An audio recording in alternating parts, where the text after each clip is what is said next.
Demek birbirimizin bilmek gerekimiz. İşte bu menimce tabii bir fikir ama yazık ki o şimdi öyle nasıldır huzur gibi sayılar çok adam tarafından.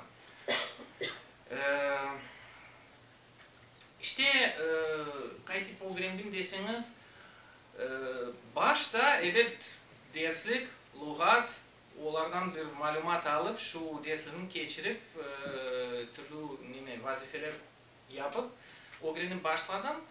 Ama bu evet ne? Aslında tek büyükler için tek bir tane derslik var desek olur. Bu şu Siran Hüseyinov ve Vadim Mereyev'in bir zamanlarda da 90. senelerin başında yazgan dersliktir.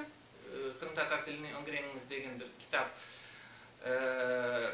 Şimdi Siran Hoca'nın daha yeni kullanmaları peyda oldu, o zaman yok idi. İşte onu satın aldım, öğrenip başladım. Ama sonuna kadar işte geçmedim onu. Nasıldır belli bir seviyeye erişken son endi kulağım nem telimle öğrenip başladım. Yani nasıldır sade ibareler, sade cümleler kurmaya öğrengen son endi adamlar nem laf edip onların lafını eşitip işte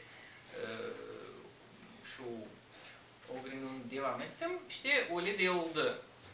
Karar o benden 5 yıl aldı desem olur. İşte yani 2005 senesi laf tip olamadım.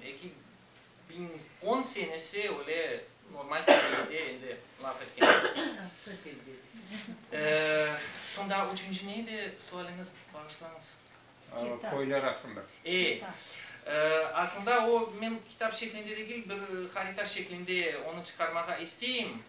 Çoktan belli böyle bir fikrim var. Onu neyse kul tutacak adamlar da tapıldı. Ama hala da işte sonu yoktur. Bu yıl olur diye ümit ettim. İşte söz vermekten korkan tekrardan. Bu ne olacak? Yani Kırım'ın kayıp olan köylerinin haritası. Şimdi buna oşagan bir harita çıktı. Призраки прошлого на карте Крыма degen bir karta galiba koygendirsiniz o satıla. İşte o birinci adım olarak o pek yaxşı şeydir ama onun da eksiklikleri az değil. Birincisi anda tek sonki cenkten son kayıp olan köyler gösterilgen. Yani onlar 41 senesinde çıkarılan bir haritanı alıp andan malumat köşürgenler. İşte oldu. Ya Çarlık devrinde da çok koy kayıp oldu. Birkaç yüz koy. Onlarını da hissetmeye, onların kararının peyda olan, kayıp olan vaktlarını da nasıldır işaretlemek isteyeyim. İşte şimdi bu işin üstünde çalışan bu yıl olur diye ümit ettim kendimi tekrarlayayım. İşte şimdi işte lügatımızda geçeyim. Galiba birçokumuzun böyle bir suali vardır ki endi sonki yıllarda birkaç yaxşı böyle kalın salmaklı lügat çıktı. İşte bunların ne alıp verecek baraj bu sahada işte. Onun için başta bu işe ne için girişkenimizi anlatmaya çalışayım. Gerçekten de endi büyük bir iş yapıldı. Geçen işte 25 yıl içinde. Ama aslında böyle bir laf var da bilmem aforizm hikmetli söz mü? Hepimiz titanların omuzlarında duramız dediğim bir laf. Biz de öylemiz. Biz de titanların işte omuzlarında duramız. Çünkü gerçekten de bugüne kadar çıkan lügatlar olmadan olsa bu kitap evet de olmaz idi. Çıkmaz idi o. Yani titanlar kimdir deseniz o evet Siran Hüseyinov onun birçok lügatı çıktı.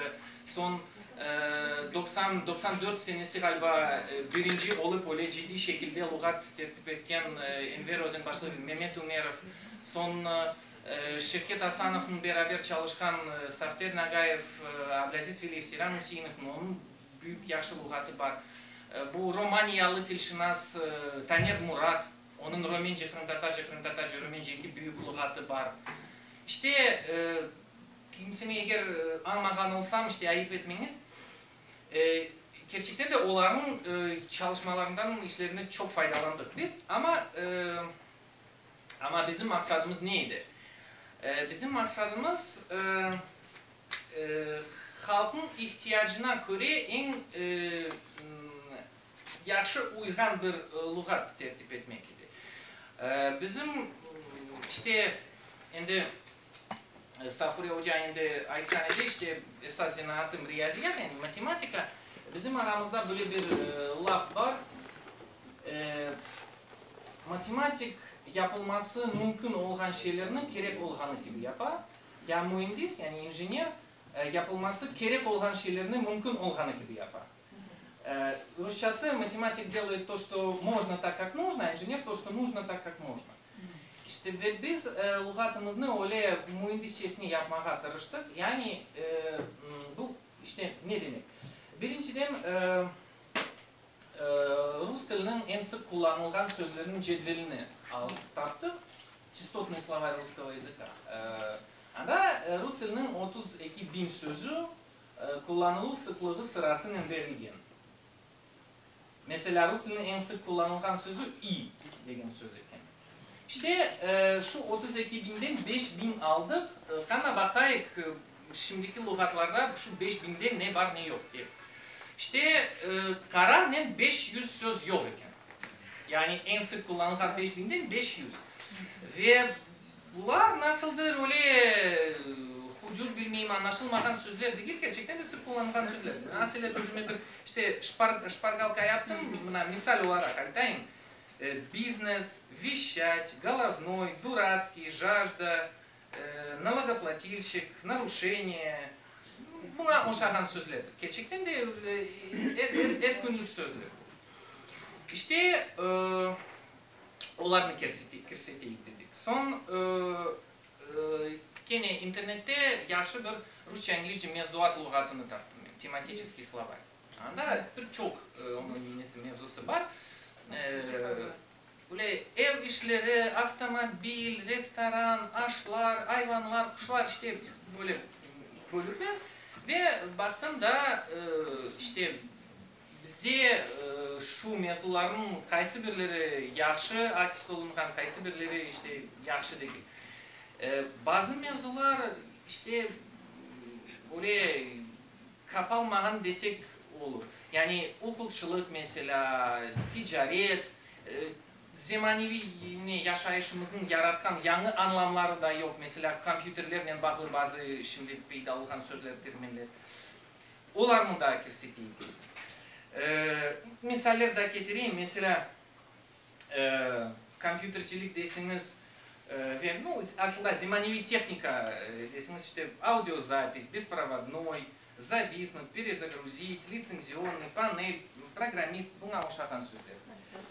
İşte son kuruculukla bağlı terimler de var. Водонепроницаемый, опалубка, грунтовка, перекладина. İşte bu sözlerden ve daha işte daha tercüme edilecek sözler daha bir yerden aldık. Yazık ki şimdi bu işim vaktınca unuttım. Totalda bizim online lügatımız var. Medeniye.org saytında çalışkan işte elektron lügatı. Anda biz adamlar niye kıdırıp olamadı, kıdırıp tapmadı işte diye bakamız. Yani ziyaretçiler tarafından kıdırılıp tapılmadan sözler. O otomatik olarak bu sözlerin cedvelini yapar. O programa işte anda da girip bakaydım halka ne gerek iken. Çünkü o işte böyle bir doğru adamlarla doğrudan doğru bir alakadır. Söz sırası küfür sözlerini pek sık kıdıralım. İşte onlarını kirstmeyi dep düşüngen edik, öyle pek kaba sözlerini kirsetmedik, bazılarını öyle halk ağzında kullanılan sözlerini kirsettik. Biraz kabaca dep sayılan söylerim. İşte son tercüme eti usulümüz neydi? Tercümelerini kaydan aldık. Bu birinciden de Kırım Tatar dilinin içki vasıtalarından faydalanıp tercüme etmeye çalıştık. Çünkü gerçekten de bazı sözler, bazı terminler işte şimdi rahat tercüme edilecek olur. Bazı da öyle garp dillerinden alınan sözlerinin de Kırım Tatarcasını tapmak hiç de kıyın değil. Mesela bilmeyeyim devalvatsiya degen söz var da kıymetten düşüp ona desek o herkes anlar nedir o. Yoksa assimilyasiya degen söz o aslında onu özümüz düşünüp çıkarmadık. Bekir Şibanzade'nin bir kitabından aldık. O assimilyasiyaga benzeşme değil. Assimilировать benzeştirmek, assimilироваться benzeşmek. O kendi herkeske anlaşılgan sözdür. Benzeşmek desen o ne managa kelgenini herkes anlar. Son kardeş dillerinden oraya kalkalar yapıp da tercüme ettik biz. Yanımızda Rusça, Türkçe, Rusça, Özbekçe, Rusça, Kazakça, Rusça, Tatarca lügatları daima yanımızdaydı. İşte anda bakıp onlar ne değildir buna deyip her vakit bakaydık biz. Bazı öyle kalkalar peyda oldu. Mesela выхлопные gazı dediğini ne deyip düşünceye daldık, baktık, gördük.